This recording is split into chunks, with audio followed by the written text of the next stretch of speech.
the squirrel that we talked about earlier on was quite important. You go through life collecting little nuggets of information or things that you then arm yourself with. You don't know when you're going to get a chance to use them, but at some point they're there for a reason, and that becomes your main treasure. In the room, 52 Jokers Wild. Hello and welcome to 52 Jokers Wild. And we have a very, very special guest in the room today with me on my show. And you all know today the 130 shows was mine. They're all mine. And I just put up with George. Well, now I have him on as a guest. And here he is, the one and only George. George, welcome to my show. What are you doing here? I don't know. I must be out of my mind. I must be completely gone bonkers coming onto the garbage. But no, here I am. And hopefully we'll get chatting about something. So we've actually been having a good preamble chat beforehand. And one of the things that we were concerned, I think, because we've gone on this 3-year journey. We started off with one thing. We put a lot of effort in the preparation work for it and really got into the nitty gritty of what we were going to do as part of the academy. Then we decided that we'd start to talk to people. And as you say, the last 30 shows have been interviewing a range of people. And I was totting up that we've actually spoken to 4 people at least who have film festivals. But the information that we've been gleaning has really kind of helped us see where is it that the film industry actually operates or doesn't operate. And I think that's something that we're really kind of fascinated, because it's not that we're putting the brakes on, but we also need to be so careful that if we dedicate ourselves totally 100%, which I know a lot of people say you should do, you could actually go down a cul-de-sac that could lead you nowhere. Because I'm hearing echoes through our conversations with people from the last 30 years that I've been involved, and I'm seeing history repeats itself time and time again. And I'm seeing the same kind of story, not the stories, but the same story that people are telling about their journey into the film industry being repeated time and time again. And I think what we've been trying to do, Garvin and myself, is to try and look at how do we break outside that mold? Is it possible to break that mold? And you know, the responsibilities of people to the productions that they're doing, especially towards their investors, is a key issue that a lot of people aren't necessarily addressing. So that's where I'm at the moment, Garvin. There you go. I'll bring you back into the conversation. Well, so you were being a really good interviewee, no? No. I was thinking about me. You might have been talking about something. I don't know what it was, and as you know, don't care. Wasn't listening. And that's what I do with all the guests on this show. I interrupt when I notice something I want to talk about. So George had a couple of words there. Yeah. These 3 years. I was inside his head, but it doesn't seem as though I was. There's no how he paraphrases what I'm talking. You said you were yodeling down a tunnel, and you could hear the echo coming back. And that was what your voice went into my head, and it bounced around that empty tunnel and came out the other side. And I said, you stop talking because the yodeling disappeared. But I heard you. You're talking this talk. We're talking this talk, or a talk, or some talk for 3 years now. I said I was up the ladder. I was painting. I was listening to a bunch of our earlier shows, and I'm really, really enjoying them. I came into the room today, being the virtual room, and said to George, I've worked out a little bit more of Instagram. I was able to get up one of our shows on Instagram. Oh, we've only got 62 subscribers on YouTube. The world needs to hear us. The world needs to know that we have gone through 100 shows of leading from the edge, imposter syndrome, fear, listening, not listening, frustration, family, COVID-19, 2021, 22, and all the rest. And like everybody else, we're human. And what I was realizing is we are human. We don't have the feckin' answers. We don't know what we're doing on this planet. No one gave us an instruction booklet when we popped our head out the first door, and we won't even go there. It's from cradle to grave, and lots of people are doing lots of different things. And we're just doing what we think we should be doing till someone else pushes us onto a different track or suggests a better way forward. The great thing here is we're moving. We said this before. We found ourselves 3 years along the line, and it's the fastest 3 years of my life. But there's 120 shows. We've captured 120 hours of it, and I love them all. I'm really pleased with what we've done. And I know we're talking to no one again, but it doesn't matter because the only person that matters is George and me. And the family might get to see or hear at a later date. And it doesn't really matter because we're talking to the universe and God and going, is this right? Is this okay? Will this help someone else? Will this help me? Do we keep on doing this? Should we? Yes, we need to keep on turning up. We don't know everything. We need to ask more people for help. But we've realized in all our questioning and reasoning and talking to ourselves and the universe, anytime we talk to anyone else, whether they want to admit it or not, are doing the same thing. They don't know where they are. They don't know where they're going. And we look in, we think they're great. They're the boss of this, the expert at that. They just keep on turning up. They're a mouse or a hamster on a wheel. They can't get off, and they don't even know what they're doing at half the time. Some know what they're up to. Some know where they're going on that hamster wheel. They're going at 90 miles an hour, and they keep on going, and they keep on putting the effort in, and they will burn out, and they're still going nowhere. I've got off the wheel. We've gone 4-wheel drive. We're enjoying ourselves. We're 3 years in. I listened to a show yesterday that George said, it's okay. It's a 7-year journey. I says, we haven't got a 7-year itch yet. We're only 3 years in. So we're barely starting. We're barely touching touching the surface. When we add those next 5 years in, we're nearly 65, 60 years of age. And the Burks, I am a Burke. My sisters are Burks. And whatever way we were born into this world, we keep on putting in excuses as to when we will actually start. And it turns out it's when all our kids have gone to college, finished, have their own families, they've given us grandkids, then we will start our own journey. Well, I don't think, well, that's what we keep, because I don't know where I am. I don't know where the start is. George, I got to give it back to you. Yeah. Are you happy for the 3-year start? Are you looking for the 7-year itch and give it a scratch? Are you happy to get off the hamster wheel? Are you a hamster? Are you a rat? Are you a bunny rabbit out of the headlights? Oh, I think we're always bunny rabbits in the headlights. I think that's something we're always going to be. But I do think that we've talked about this before, that you have to be in the now. There are things that you have to plan for. So, for example, I've just finished one course. I'm doing another course. And it's not that I don't want to be doing all these courses. And I know a lot of people keep saying, oh, you shouldn't be doing these courses, but it's giving me an opportunity to meet more people, which then adds a bit of variety to what it is that we do in our own lives. And it is setting certain targets. So, and I can work with these in the background. And those, I think, are very important, to have certain targets that you're aiming for.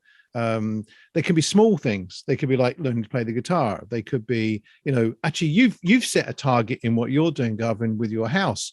You're showing the potential audience that we have here that there are certain parts of your house that have now been renovated, and each part of it, each step of the way, you're cataloging that journey.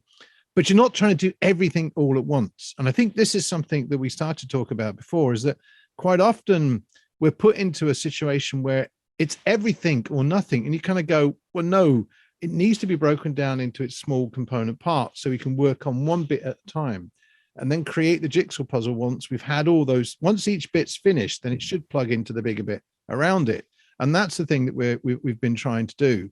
And we have a big picture that we're trying to fit all the pieces into. And it is taking a long time to get through.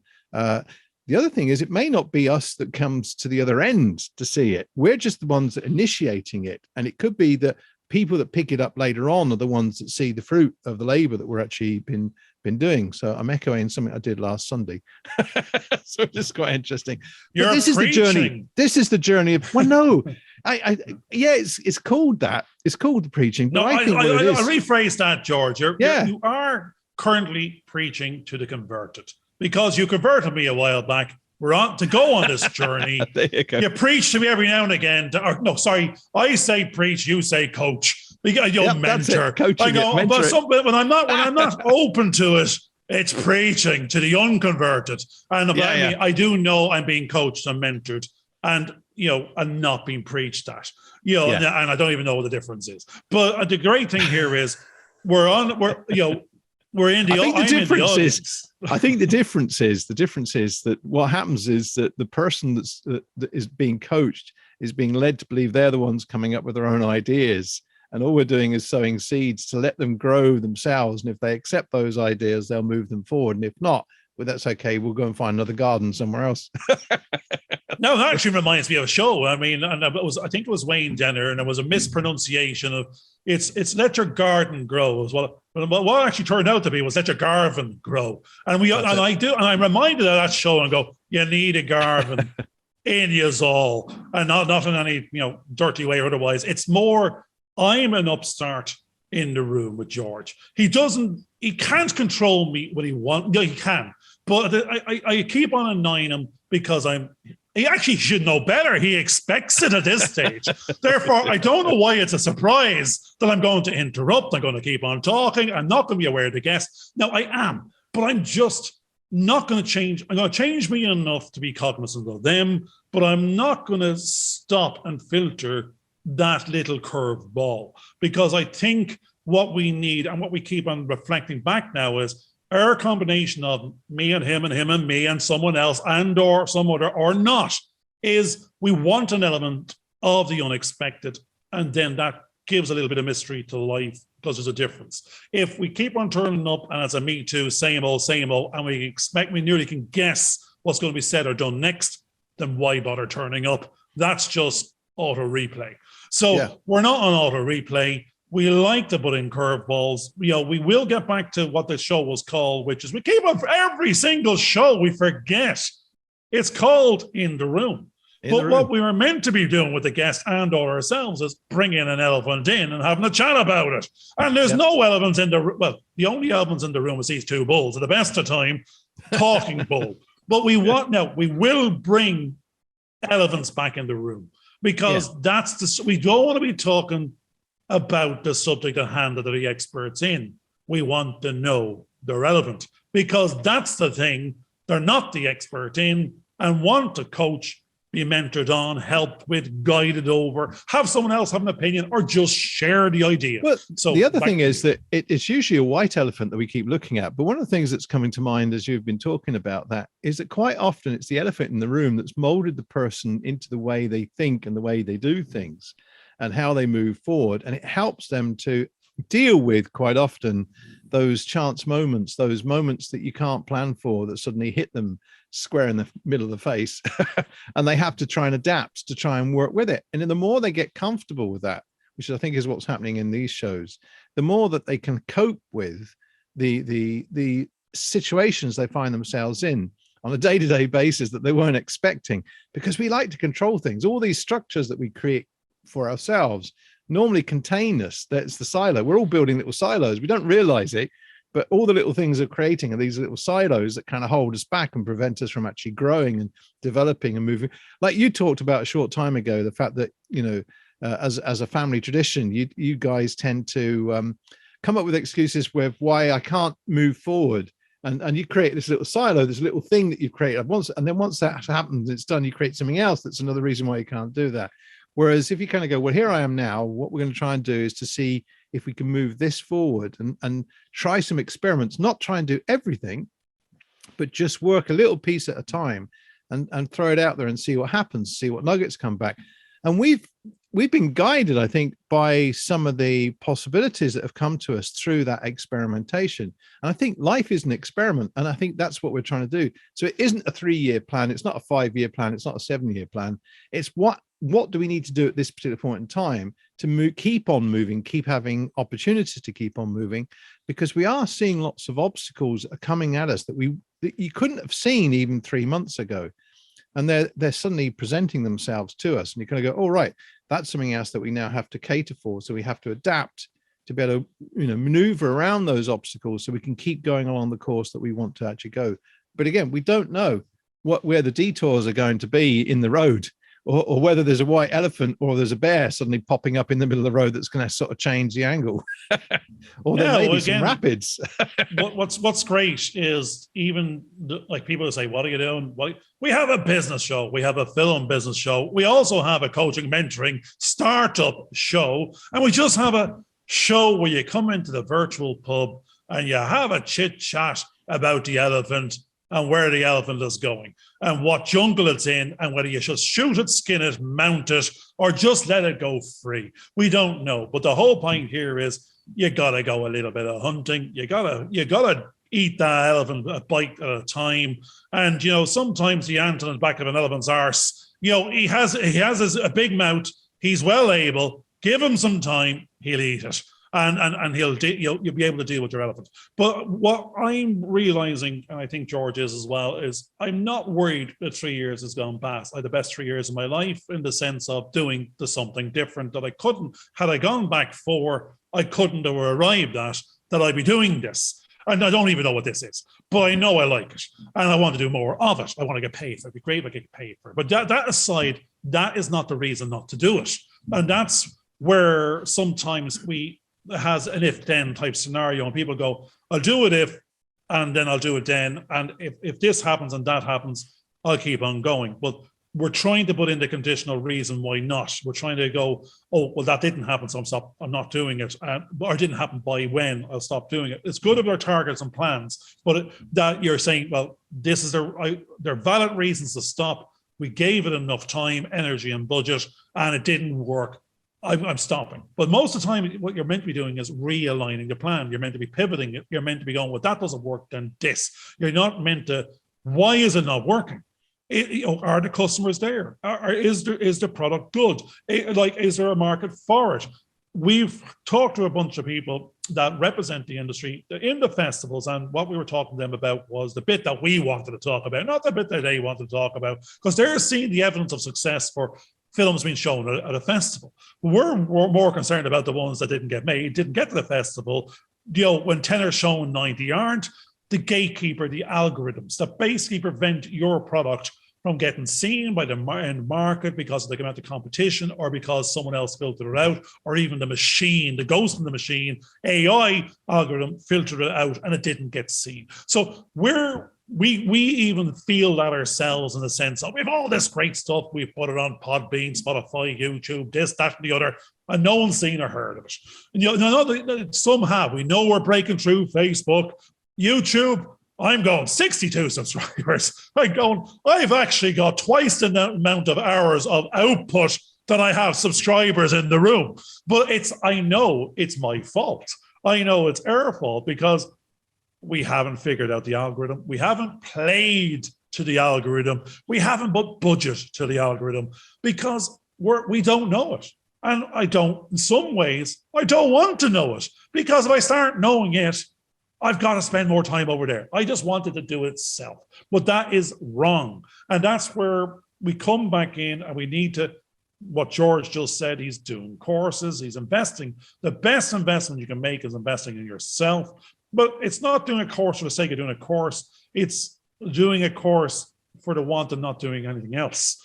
And when you're doing something, to be investing in yourself and not lose that time. We mentioned in a different show, don't be doing nothing in a nothing time, to be doing something. We do anything. And if that anything is investing in that time in your future self and friends and family, and the chance of breaking that algorithm down, or getting around it, or over, or through it, or getting the elephant, just, you're a bloody elephant, for God's sake, ram it, charge through it.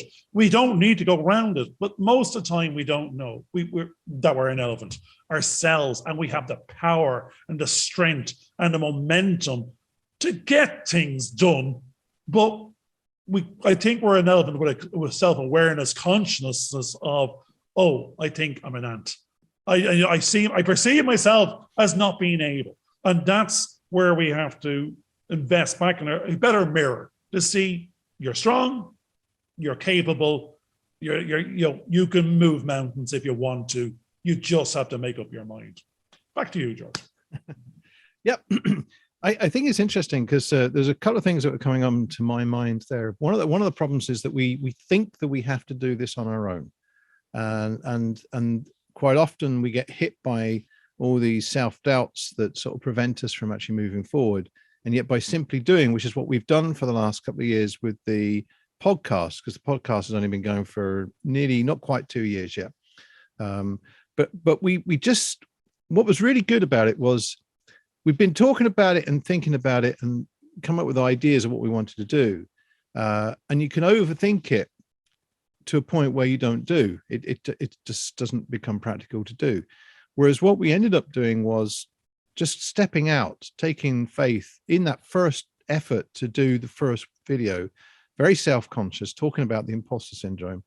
And then before we knew it, we'd accumulated what we've now accumulated around 120 episodes in what we've been doing.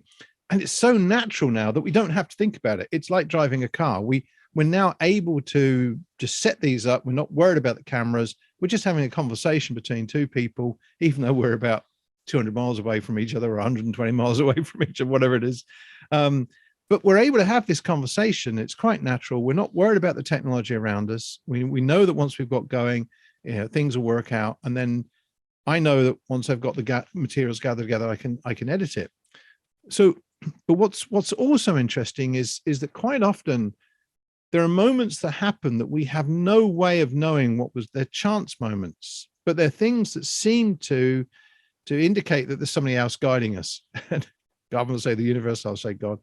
But the thing is that we know that there's somebody guiding us, that we're where we need to be right this moment, and that we're using the time we can to equip ourselves with the tools that we need to keep steadily moving forward, which is why I'm doing the counseling course, which is why I've done some of the other things. But what's also fascinating in the last couple of days is that for a lot of companies going back to work after COVID are now talking about a 4-day week. And there's this, it's the same money for what you got for 5 days, but they're encouraging people to go and do a 4-day week. And they're looking at the productivity of the companies. And in one of the trials that they did, some of the members there had an opportunity to spend more time with their family, which helped develop the relationship with the family, the wife, the children, everything else.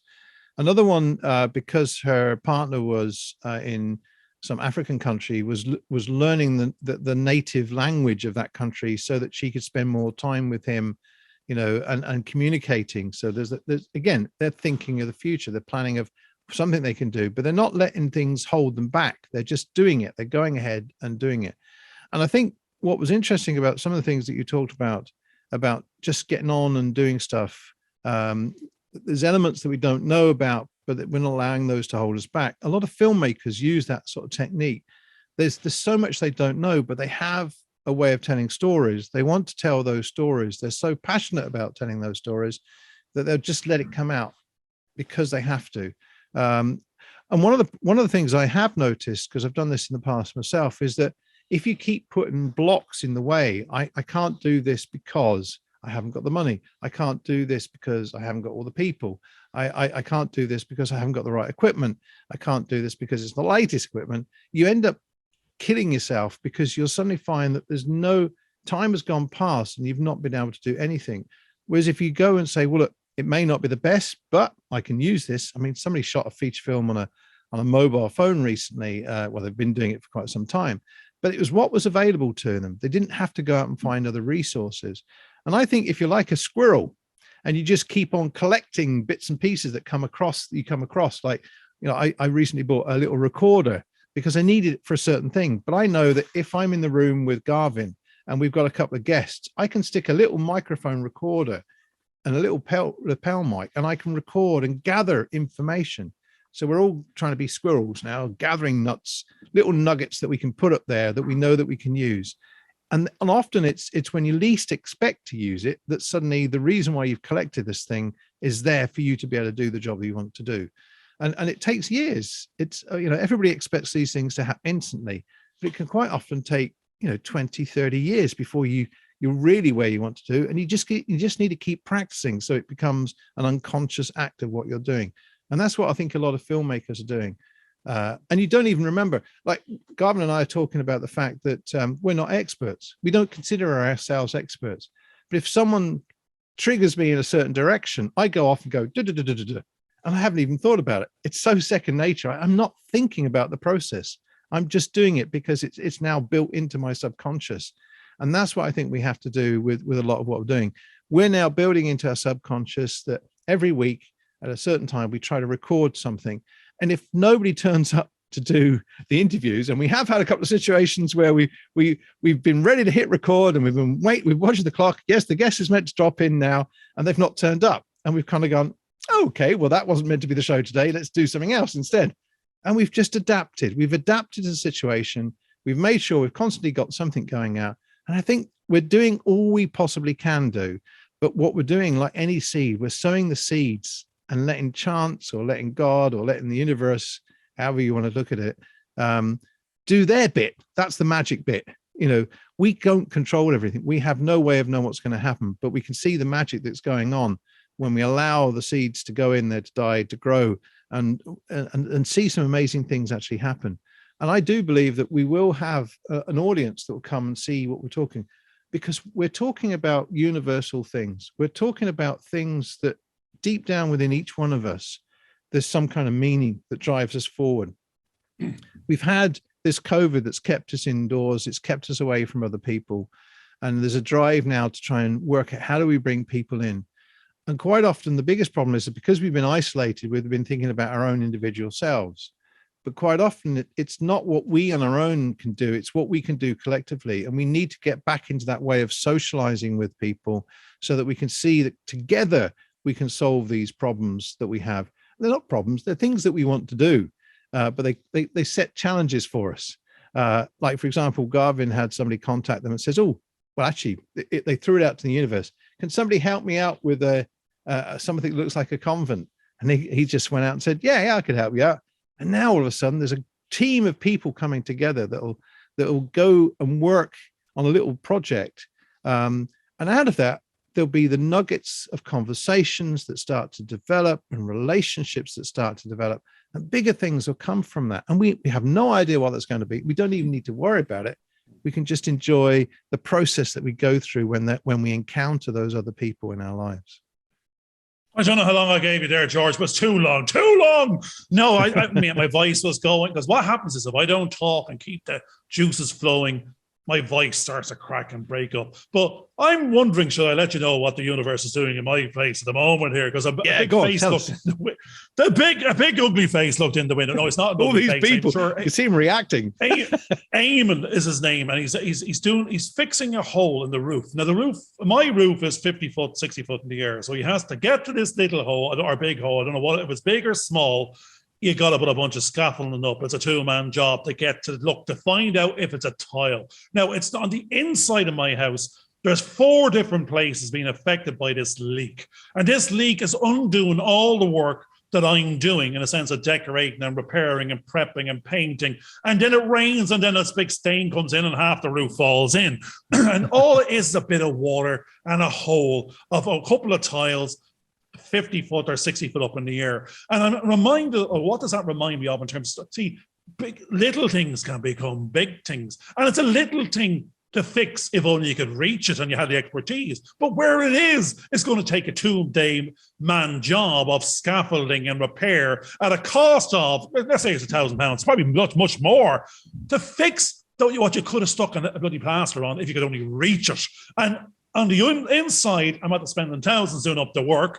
And it's been undone by water, by rain. And I'm going, I didn't know about this thing till after I'd already done the other thing. So little things can have big impacts, both in terms of ruining or improving. Now, at the same time, myself and the wife was said, right, whatever it takes, we have no choice. We have to fix this little thing at a big cost so it doesn't undo the big thing with, which we put bigger into. So you're committed, you're investing here. You can't not follow through, and you can't leave a small thing that's going to undo it all. And that's like, I'm reminded of the films and all the work and effort that's going in, whereby something small is now something big. If you can't get that relationship or can't get that money or can't get that out, you have all the working pieces, all the relationships, but one. Now, I'm not going to say investor this, that, or the other again, or sales and distributor. It doesn't matter. Or agent. That, or in my mind, all that is not that at all. It's actually your relationship with the gatekeeper stroke algorithm is what you're not in control of. And it's a big thing and it's a small thing. A big thing to you if you know nothing about it. A small thing to someone else with the expertise. And they can charge for it. But at the end of the day, it's critical you don't leave it out, or it will undo everything and take all the value away and for all the effort that went before and disempower. So I probably have to say to this guy, what do you want? How big is the hole? How much is it going to cost? Have you fixed it? Can you fix it? Can you find it? My fear is They're going to do all that work and going to pay a bill, and they won't even find a problem because the problem is invisible. You're searching out and hoping you're fixing it by addressing an area where you can't see what's causing the problem. We can't see the algorithm. We can't see what's stopping putting our work and effort out. And we can throw any amount of stuff at it, but if it's the wrong thing in the wrong place, it's not going to make a blind bit of difference. It's just going to cause us more money, effort, and frustration. So we need to identify the right problem. We need to address it properly with the right expertise, give it the right budget, because it's not a cost, it's an investment. I think one of the things that's quite interesting there is that we keep thinking that sometimes the person that is in front of us is the expert, and we put a lot of faith in them and think that they know what's what. But what we have to do, I think, is do the preparation. We talked about that earlier on.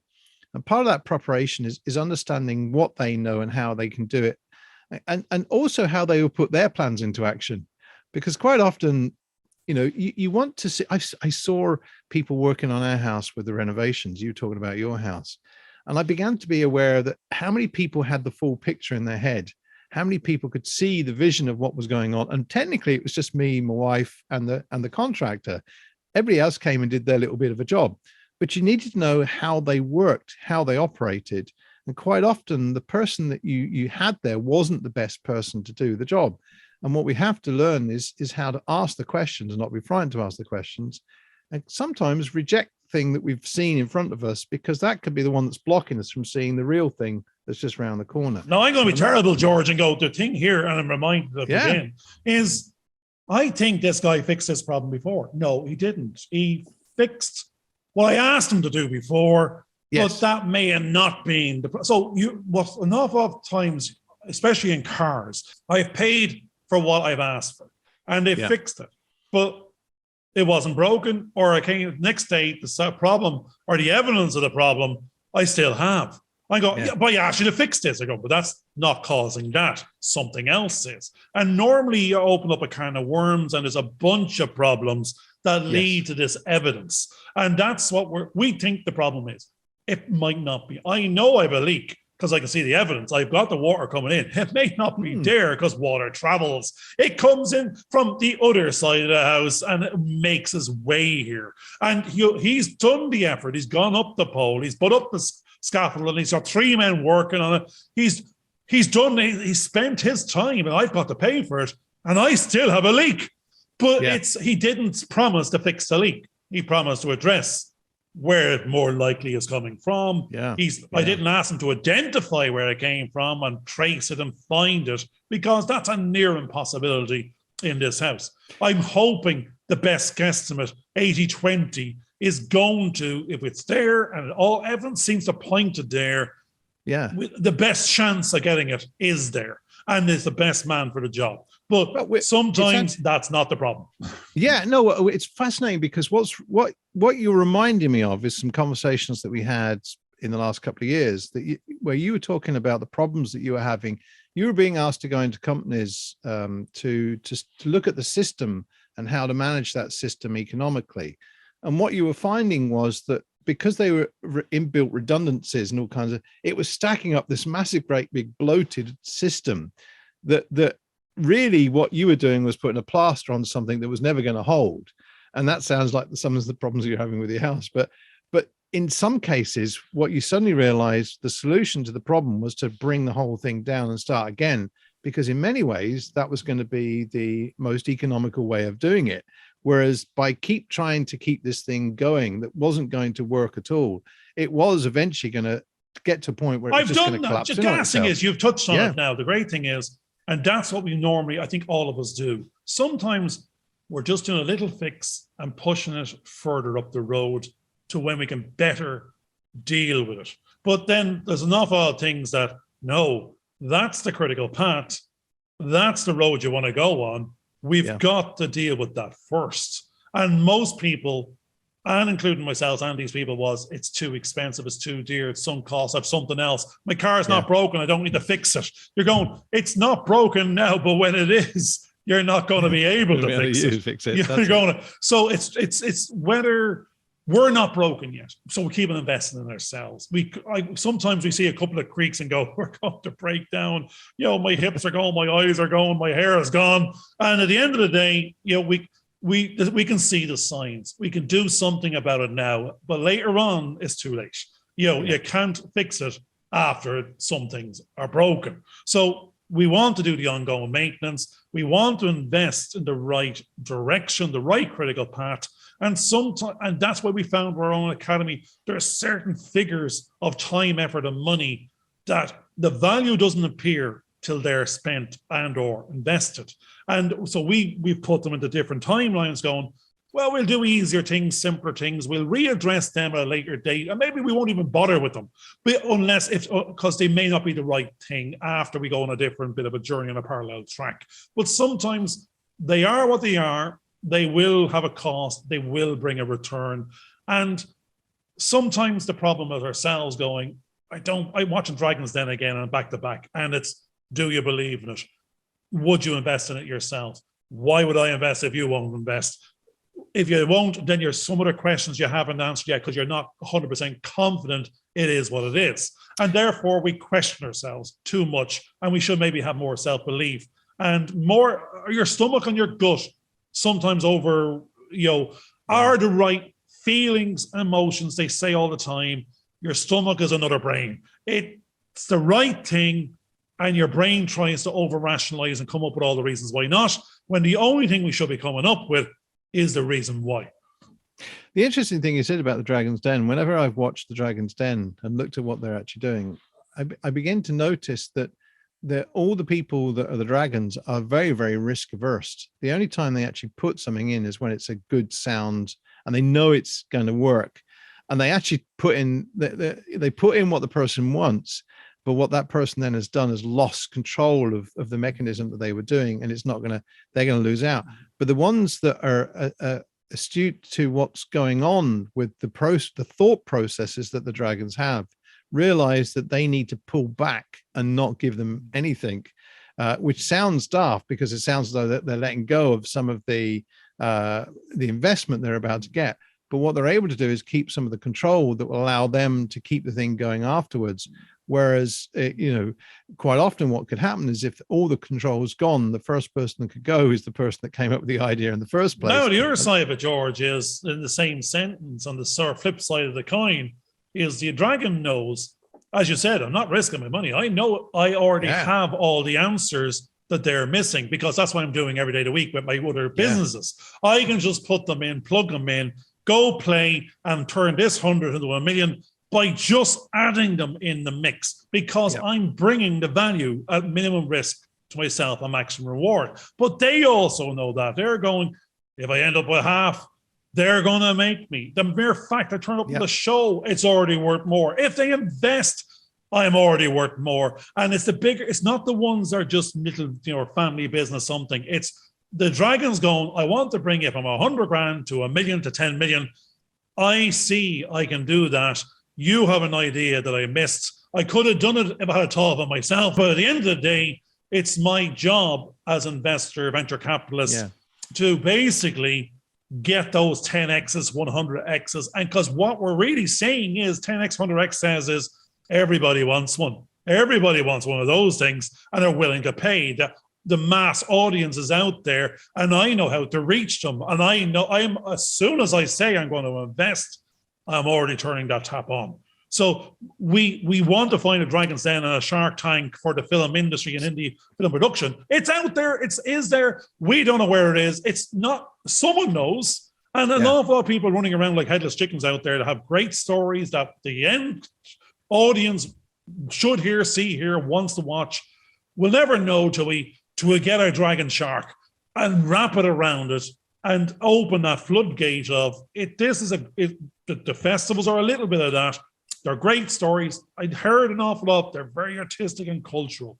They're not necessarily creating mass consumption, TV, but they are identifying a talent that can bring further content to an audience. But we want it to be a mass commercial one if there's investors involved that want their money back. And the number one investor is normally yourself in terms of your time, energy, and you want to not lose. Yeah. I mean, the interesting thing is that when we've looked at certain films, I watched Dune, the new version of Dune, and I thought, well, that's really good. I quite enjoyed it. And I was having echoes of the 1983 or 1985 version of it. And then I sat down and watched that one. And I went, oh my God, why did I just waste the last 2 hours of my life watching this? And I went, how on earth did anybody think that this was going to be successful? Just the storytelling process ruined the film. It just ruined the film. And I remember there's a TV series, Jesus Nazareth, was produced in the 70s, right? We're not going to get into what the story is about. But basically, you know from the title, that it was a 15-hour 4-part miniseries.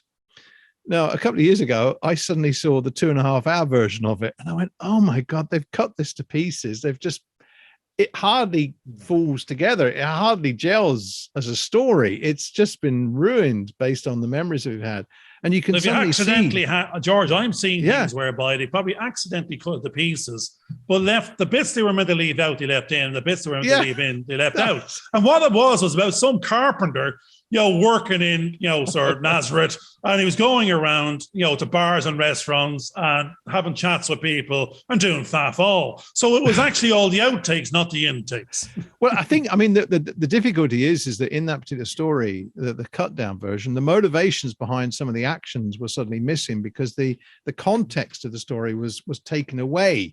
And you suddenly went, well, why did you do that? Why did that character do the other? And I think that was one of the problems that you suddenly, and you see that with a lot of films that seem to be getting to the cinema at the moment, that you're getting disconnected because things aren't quite working, the expectation.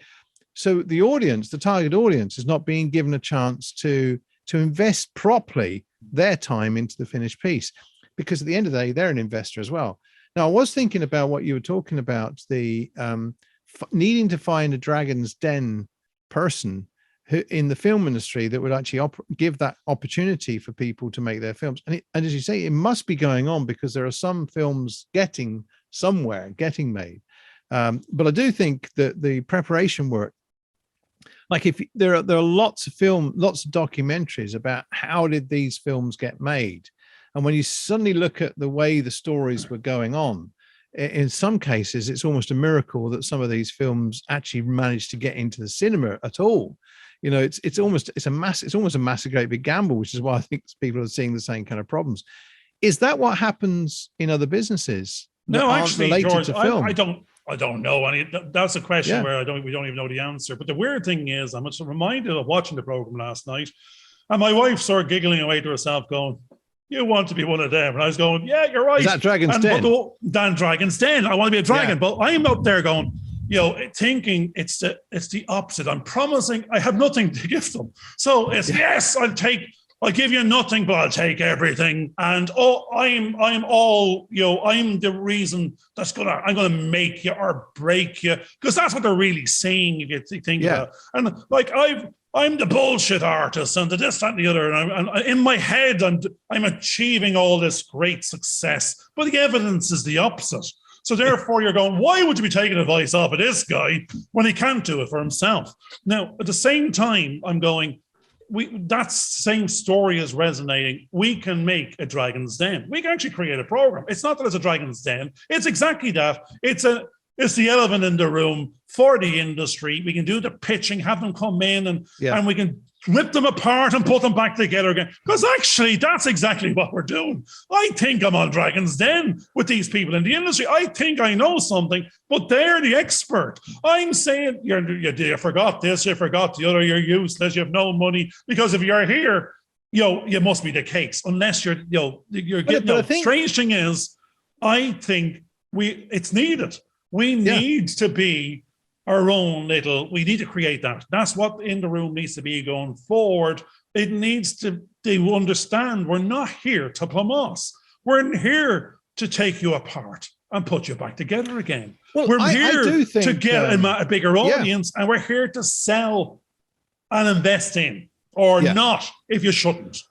Well, if you think about what we're doing, if you come from a coaching, counseling, mentoring perspective, it's not that you have the answers, but when you actually get the person to tell their story, which is what we've had people do, we as an outside audience can suddenly see the holes in the story that they've told. And that's what's happening on Dragon's Den. They're very disappointed when you had your numbers wrong. They're very disappointed when you showed us all this good stuff, but when you look behind the curtain, you didn't have the IP, you didn't own the rights, you actually bought it off someone else. You had no money and you owed more than you had. So the real thing is everyone wants to believe in the story. And if they do believe in the story, they know others will believe and buy. But at the end of the day, sometimes what they're getting is Jackanory. It's not real. And they're hoping you make it real when they come in.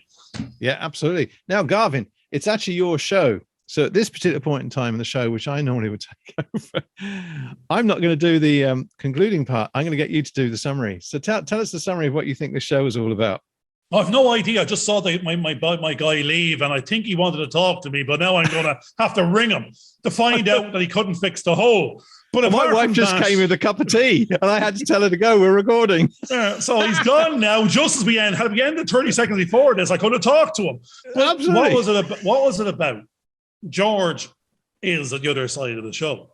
We have a show. That's what it is. And I think we both turn up in it and we know what we can bring, but we don't know what's going to happen with the other half. We have some idea and sometimes not what we expect, but we enjoy that. We've managed to talk to each other for 3 years solid and not kill each other. I haven't done that achievement with my own family. So at the same time, we're going, was it boring?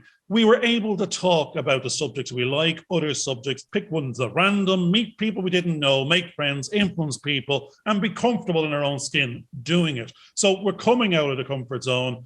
We're very comfortable in any zone by the looks of it, as long as we don't let the imposter syndrome sort of seep in. And I think that's what the last 3 years is about. We aren't imposters. We're only going for a chat. We've got expertise. We're not ramming it down people's throats. We will give them a little bit of it if they ask for it. We'll give our opinion whether they do or don't ask for it. George might make you feel comfortable and promote you. You haven't a hope with that with me. But as I said, because otherwise, it's all as you would expect. So we want you to expect the unexpected. That's what business is about. If you can deal with that, have a risk or a strategy, not go out of business as a result of these little holes in the roof that are going to let the rain in, that's going to turn into an avalanche and a dam. We want to maintain, we want to invest our time in others. We want to create relationships. I've got a great relationship. I think I have. I keep on damaging it every other week and having to repair it with George, but he's someone worth listening to. He's only on for about a third of each show. There's 100 shows there. You can just skip by me and see what he's got to say. He's well worth listening to as a coach, mentor, preacher, even confidant, friend, and subject matter expertise from editing to filmmaking and everywhere in between, and sometimes on Star Trek and nanotechnology. So back to you, Joe. Okay. Well, it looks as though. Have you anything to say for yourself? Yeah, have I got anything for yourself? I think the things, the squirrel that we talked about earlier on was quite important. You go through life collecting little nuggets of information or things that you then arm yourself with. You don't know when you're going to get a chance to use them, but at some point they're there for a reason. You've not been given them for nothing, and you will get a chance to use them. And that becomes your main treasure, I think, whereas we think about monetary treasures, but the treasure is actually the tools and the things that you brought with you, the experiences that allow you to solve problems, especially later on. And you have no idea what it is that they're going to solve and how they're going to help people. And that becomes the treasure that you have later on in life that you can use to help other people. I think that's what we're doing. And what we're now looking at is ways to encourage and nurture filmmakers who have a story they want to tell. And everybody has a story. And I think it's important to get those stories out in some form or fashion and medium that is appropriate for that story.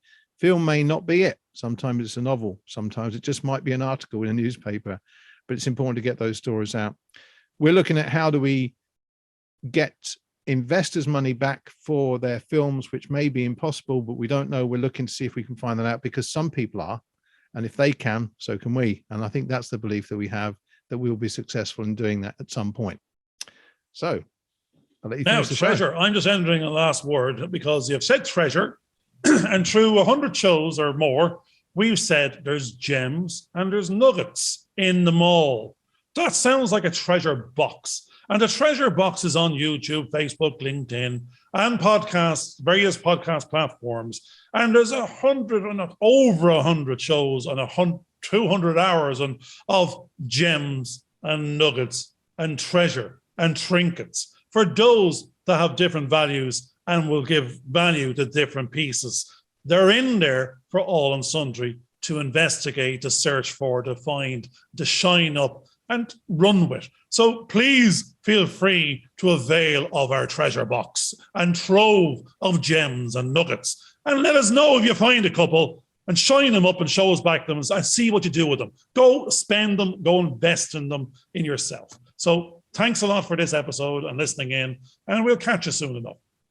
Bye for me. Subscribe, like, and whatever the social media platform you happen to be on wants you to do to actually connect to them, do that as well. And we'll see you next week. Bye for now. Thanks a lot. Bye-bye. Hope you enjoyed this video. Please subscribe and click on the bell for notifications.